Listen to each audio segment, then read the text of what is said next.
極めて高度な技術が求める。内首に切断できない。いい。 Halo semuanya, selamat datang di channel Anime Set. Pada video kali ini, Mimin akan merangkum alur cerita dari anime seru yang diadaptasi dari manga dengan judul Hell's Paradise Jigo Kuraku. Anime ini bergenre fantasi gelap dan digarap oleh salah satu studio terbaik, yaitu Studio Mappa. Jadi, anime ini akan mengisahkan seorang ninja legendaris dari desa Shinobi Iwagakure yang menerima misi ke sebuah pulau misterius untuk mencari sebuah ramuan keabadian. Dan misi ini dijalani supaya dirinya bisa terbebas dari semua hukumannya dan dapat bertemu lagi dengan istri tercintanya. Akan tetapi, tentunya pencarian tersebut tidaklah akan semudah yang difikirkan, karena kalau dibuat mudah maka anime ini sudah pasti tidak akan seru. Daripada menunggu lama lagi, langsung saja kita mulai alur ceritanya. Cerita akan diawali dengan memperlihatkan seorang terpidana mati sekaligus tokoh utama kita, yakni seorang ninja legendaris dari desa Iwagakure yang juga diberi julukan sebagai si hampa, dan nama dari ninja legendaris tersebut adalah Gabimaru. Terlihatlah kalau Gabimaru diberi hukuman mati dengan cara ditebas lehernya oleh seorang algojo. Namun hal itu ternyata sia-sia, sebab leher dari si Gabimaru tidaklah dapat dipenggal dan malah membuat pedang dari si algojo menjadi patah.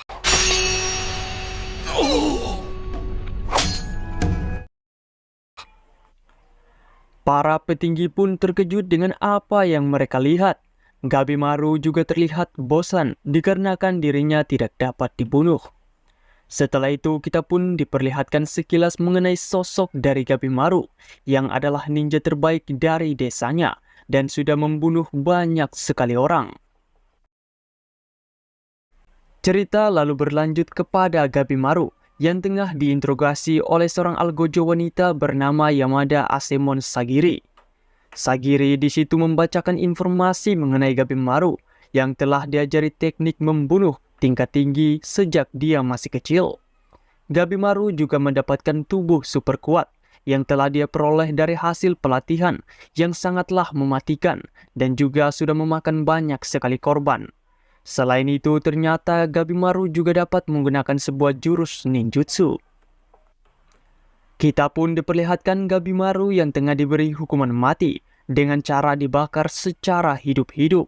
Sayangnya cara tersebut lagi-lagi tidak berhasil membunuh Gabimaru. Tubuh Gabimaru justru tetap bertahan terhadap panasnya api tersebut. Hal tersebut membuat para petinggi menjadi semakin emosi. Selanjutnya Gabimaru juga coba dibunuh dengan cara kedua kakinya diikat kepada dua ekor sapi dan langsung saja ditarik. Rencananya hukuman ini dapat membuat tubuh dari Gabimaru terbelah menjadi dua. Sayangnya saat dilakukan, lagi-lagi cara tersebut tidak dapat membunuh Gabimaru dan malah membuat kedua sapi tersebut menjadi lemas tidak berdaya. Gabimaru lalu bilang kepada Sagiri kalau dirinya ingin sekali untuk mati. Gabimaru lalu menceritakan tentang latar belakang hidupnya, di mana kedua orang tua dari Gabimaru dibunuh oleh kepala desanya sendiri tepat di depan matanya. Anehnya saat itu Gabimaru sama sekali tidak merasakan perasaan sedih ataupun marah melihat hal tersebut. Setelah itu Gabimaru dibesarkan sebagai seorang shinobi hebat yang tidak mempunyai perasaan, mimpi ataupun tujuan yang besar dan hanya hidup dengan membunuh sesuai dengan perintah dari kepala desa. Gabimaru juga cerita kalau dikarenakan kehebatannya tersebut yang sudah diakui oleh kepala desa sebagai shinobi terkuat di desanya, akhirnya dia dinikahkan dengan putri kepala desa yang sangatlah periang dan juga sangat naif. Hal tersebut membuat Gabimaru menjadi sangat kesal dikarenakan semenjak dia bersama dengan istrinya, hidupnya menjadi semakin berubah dan kemampuannya perlahan-lahan menjadi tumpul. Hal tersebut dikarenakan Gabimaru selalu diminta untuk melakukan hal-hal yang aneh yang tidak pernah dilakukan olehnya sebagai seorang shinobi, seperti berdoa, bersyukur, dan juga melepaskan alas kaki saat memasuki rumah. Gabimaru pun mencoba untuk menentang hal tersebut kepada kepala desa dan berusaha untuk pergi dari desa. Akan tetapi dirinya malah dikhianati oleh kepala desa dan para ninja desa, sehingga membuatnya ditangkap dan berakhir ditahan di tempat itu. Sebenarnya Gabimaru bisa saja kabur dari tempat itu dengan mudah, namun tidak dia lakukan sebab dirinya akan dikejar lagi oleh para ninja desa. Besok harinya tibalah saat di mana Gabimaru akan coba dieksekusi lagi. Namun kali ini, yang akan mengeksekusinya adalah Sagiri. Saat Sagiri menghunuskan pedangnya untuk bersiap memenggal Gabimaru, anehnya secara refleks Gabimaru merasakan ancaman dari Sagiri dan langsung saja melepaskan borgolnya. Gabimaru juga menghindari setiap tebasan dari Sagiri yang ternyata dapat melukai tubuh supernya.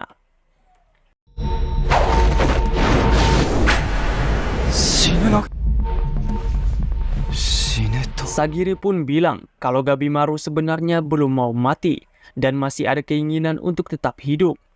Hal itu dikarenakan sebenarnya Gabimaru sangat mencintai istrinya yang begitu baik dan ingin untuk bertemu lagi dengan istrinya tersebut. Mendengar hal tersebut membuat Gabimaru mengingat kenangan bahagianya bersama istrinya dan seketika membuat Gabimaru merasa sangat kesal dan marah. Gabimaru pun langsung saja mengambil pedang dan menyerang Sagiri. Mereka pun terus beradu pedang.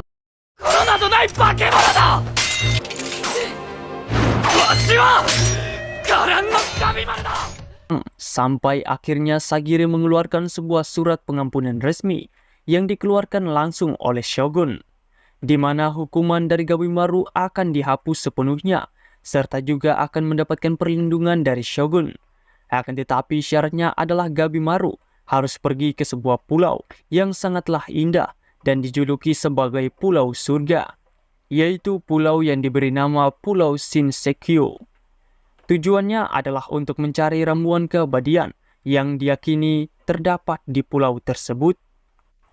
Sagiri lalu memberitahukan kalau sebelumnya Shogun sudah mengirim beberapa orang ke pulau itu untuk melakukan ekspedisi.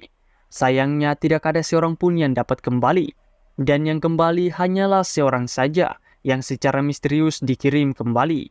Anehnya seluruh tubuh dari orang tersebut sudah berubah menjadi tanaman bunga yang begitu indah.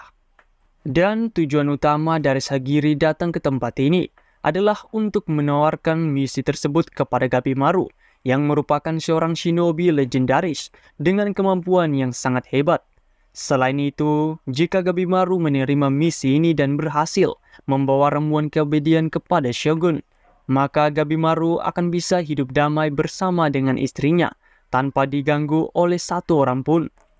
Mendengar hal tersebut membuat Gabimaru menjadi tertarik. Gabimaru pun setuju dan menerima misi tersebut untuk pergi ke Pulau Shinseikyo mencari ramuan keabadian. Selain itu, Gabimaru juga menunjukkan ninjutsunya kepada Sagiri dan langsung saja menghabisi semua orang di ruangan tersebut, terkecuali Sagiri sendiri dan si petinggi. Setelah itu, kita pun dibawa ke masa kecil dari Sagiri, di mana Sagiri kecil yang sedang menyaksikan ayahnya, yakni Kinshiki, yang tengah bertugas sebagai algojo. Terlihat kalau Sagiri sangatlah kagum dengan teknik pemenggalan yang dilakukan oleh ayahnya itu, di mana ayah dari Sagiri dapat memenggal kepala seseorang dengan sangatlah sempurna, tanpa membuat orang tersebut sadar kalau kepalanya sudah putus.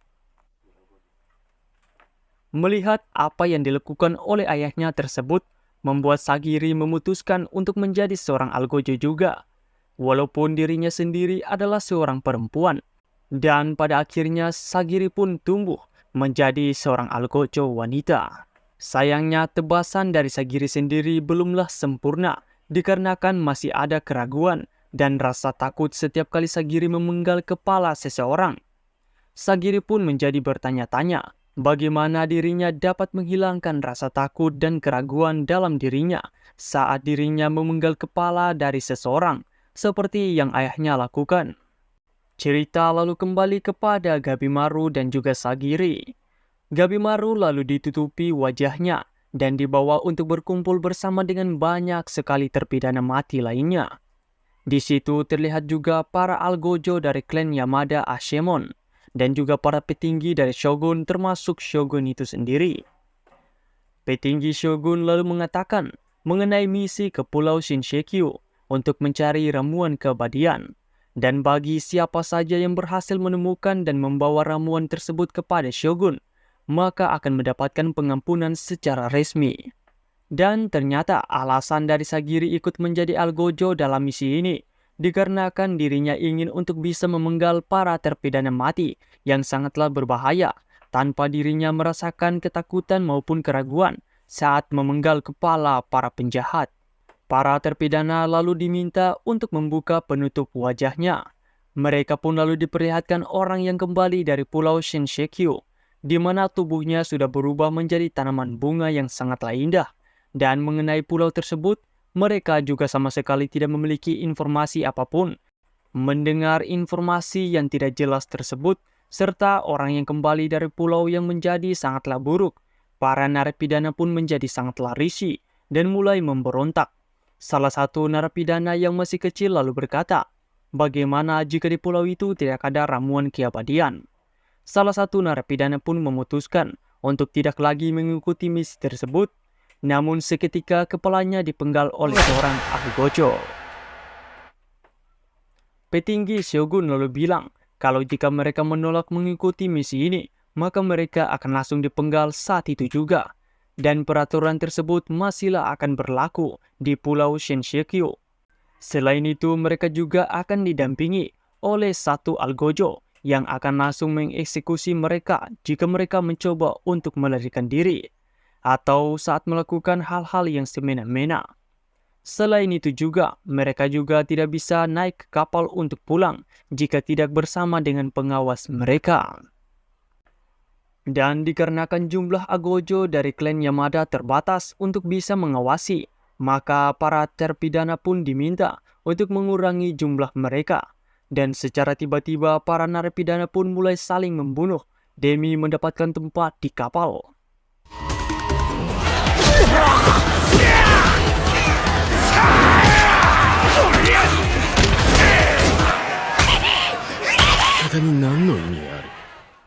Para petinggi pun lalu menunjukkan beberapa narapidana dengan segel merah atau narapidana yang memiliki kemampuan khusus, seperti seorang pemuda keji yang merupakan pemimpin badit, seorang kuniochi atau shinobi wanita, seorang ahli pedang yang sangatlah hebat, seorang pria raksasa yang dikatakan kebal terhadap semua senjata tajam, dan legenda hidup yakni si Gabimaru. Kemudian di sela-sela pertarungan antara para napi, terlihatlah senior dari Sagiri, yaitu Aizen, yang bertanya kepada Sagiri, apakah Sagiri bisa menjalankan misi berbahaya ini dikarenakan Aizen melihat kalau Sagiri masihlah memiliki ketakutan dan juga keraguan dalam dirinya. Aizen pun lalu berkata, kalau sebagai seorang wanita, Sagiri tidaklah cocok untuk melakukan pekerjaan seperti ini. Namun Sagiri berkata, kalau dirinya ingin melakukan apa yang dia inginkan. Kita pun dibawa ke masa lalu. Terlihatlah Sagiri kecil yang dibuli oleh anak-anak desa, dikarenakan merupakan putri dari kepala desa klan Yamada, yang adalah klan yang mencari nafkah dari kematian orang lain. Walaupun begitu, Sagiri tetaplah bertekad untuk menjadi seorang algojo seperti ayahnya, walaupun dirinya masih dipenuhi oleh keraguan dan juga ketakutan. Kembali ke masa sekarang, terlihat Sagiri yang akan diserang oleh para narapidana, namun langsung saja dipenggal oleh Sagiri. Akan tetapi lagi-lagi, Sagiri masih memiliki ketakutan saat membunuh orang. Kemudian terlihatlah Gabimaru yang mencoba untuk berdiskusi dengan Shogun untuk mencari cara lain selain saling membunuh. Sayangnya permintaannya tersebut ditolak dan para petinggi Shogun malah menyuruh agar para narapidana lainnya untuk menghabisi Gabimaru saat itu juga. Awalnya Gabimaru mencoba untuk berbaik hati, namun dikarenakan dirinya terus-terusan diserang dan akan dibunuh. Dengan terpaksa Gabimaru pun mulai membantai satu persatu narapidana yang mencoba untuk membunuhnya.